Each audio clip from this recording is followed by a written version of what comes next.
En la historia de Rusia existe un nombre que todavía provoca una mezcla de miedo, fascinación y debate entre historiadores. Iván IV, conocido para siempre como Iván el Terrible. Fue el primer gobernante en proclamarse zar de todas las Rusias, el arquitecto de un nuevo poder imperial, y también el responsable de uno de los periodos más violentos y oscuros del siglo XVI. Durante su reinado, Rusia se expandió, el poder del Estado se fortaleció y el trono se volvió absoluto. Pero al mismo tiempo, el país fue marcado por purgas, paranoia, ejecuciones masivas y una maquinaria de terror político que transformó para siempre la relación entre el gobernante y sus súbditos.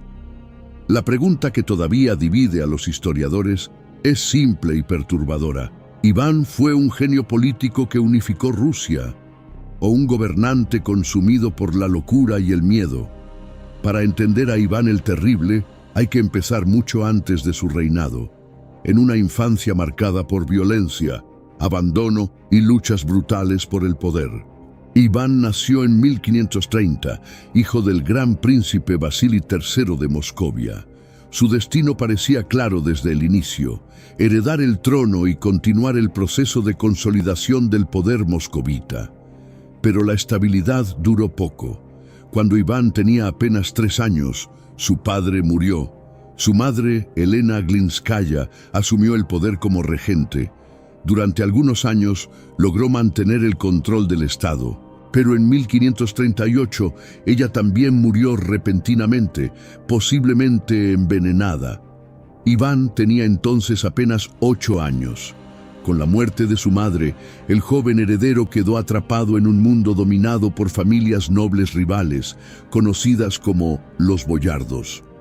Estas poderosas casas aristocráticas comenzaron una lucha feroz por el control del gobierno, utilizando al niño zar como una simple pieza política. La infancia de Iván transcurrió dentro del Kremlin, pero lejos de cualquier estabilidad. Los boyardos lo ignoraban, lo humillaban y a veces lo dejaban prácticamente abandonado. Los relatos de la época describen a un niño solitario, lleno de resentimiento, que observaba en silencio cómo los nobles conspiraban y luchaban por el poder. Ese ambiente dejó marcas profundas. Iván creció rodeado de intrigas, traiciones y violencia política. Según algunas crónicas, desarrolló comportamientos cada vez más oscuros desde muy joven. Hay relatos que lo muestran maltratando animales o mostrando estallidos de ira impredecibles.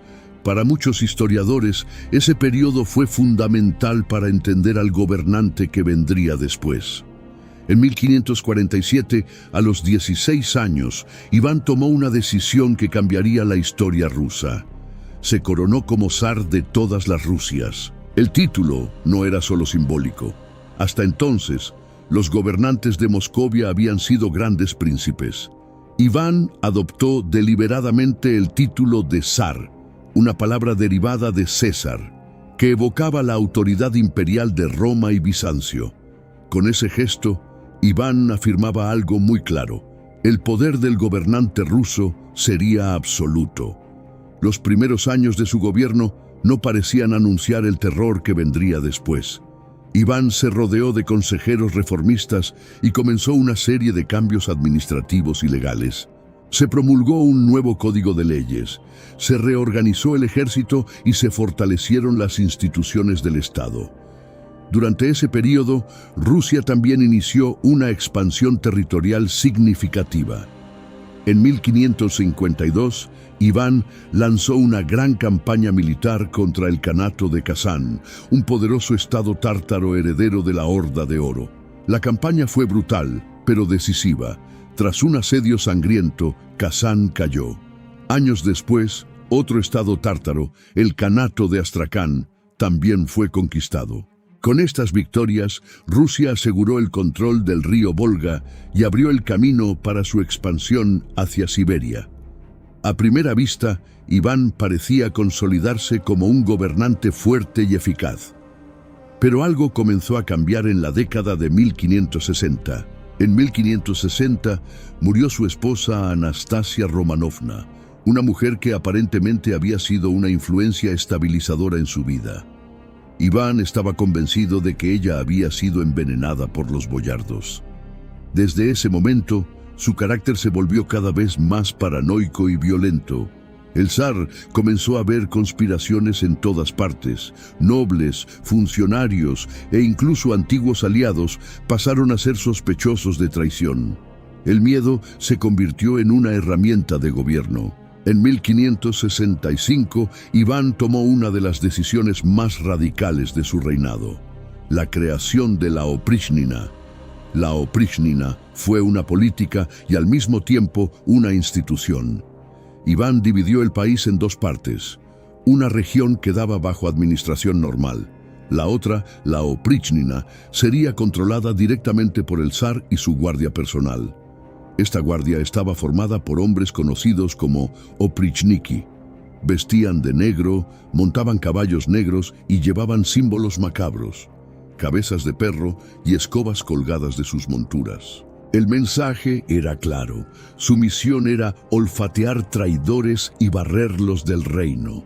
Los oprichniki actuaban con una autoridad prácticamente ilimitada. Podían arrestar, torturar y ejecutar a cualquier persona sospechosa de deslealtad.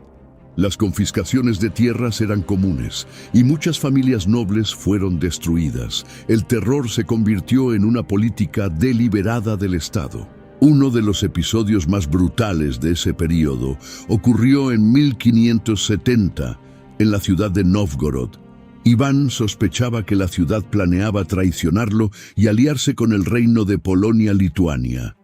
Decidió actuar antes de que cualquier conspiración pudiera materializarse. El zar y los oprichniki marcharon hacia Novgorod en pleno invierno.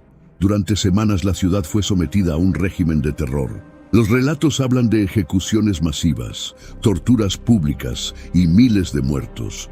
Muchos habitantes fueron arrojados al río Volkhov helado. Monasterios y casas fueron saqueados. La economía de la ciudad quedó devastada. Para algunos cronistas, el número de víctimas pudo haber llegado a varios miles. Ese episodio consolidó la reputación de Iván como un gobernante temido incluso por sus propios súbditos. Pero el terror no se limitaba a enemigos políticos. La violencia también alcanzó su propia familia. En 1581 ocurrió uno de los episodios más famosos y trágicos de su vida. Durante una discusión violenta, Iván golpeó a su hijo mayor, el heredero del trono, Iván Ivanovich. El golpe resultó fatal. El zar quedó devastado por el resultado de su propio acto. Sin embargo, el daño ya estaba hecho. Con la muerte del heredero, la estabilidad de la sucesión quedó comprometida. Los últimos años del reinado de Iván estuvieron marcados por una mezcla de decadencia política y agotamiento del Estado. Las guerras contra Polonia, Lituania y Suecia habían debilitado la economía rusa. El sistema de terror había destruido parte de la aristocracia tradicional, pero también había generado caos administrativo. Cuando Iván murió en 1584, Rusia era un país más grande y más poderoso que al inicio de su reinado. Pero también era un país marcado por el miedo, la violencia política y profundas heridas sociales. Su sucesor, su hijo menor, Fiódor I, no tenía la fuerza política necesaria para gobernar con firmeza. Poco después, Rusia entraría en uno de los periodos más caóticos de su historia, el llamado tiempo de las turbulencias, una era de crisis dinástica, invasiones extranjeras y guerras internas. Hasta hoy, la figura de Iván el Terrible sigue siendo objeto de debate. Algunos historiadores lo ven como un gobernante brutal, pero necesario para consolidar el Estado ruso frente a amenazas internas y externas. Otros lo consideran uno de los primeros ejemplos de terror político sistemático en Europa moderna. Lo que nadie discute es que Iván cambió para siempre la naturaleza del poder en Rusia. Con él, el zar dejó de ser solo un príncipe poderoso. Pasó a convertirse en una figura casi absoluta, temida, impredecible y capaz de moldear el destino de millones. Y en ese proceso, la línea entre autoridad y terror se volvió peligrosamente delgada.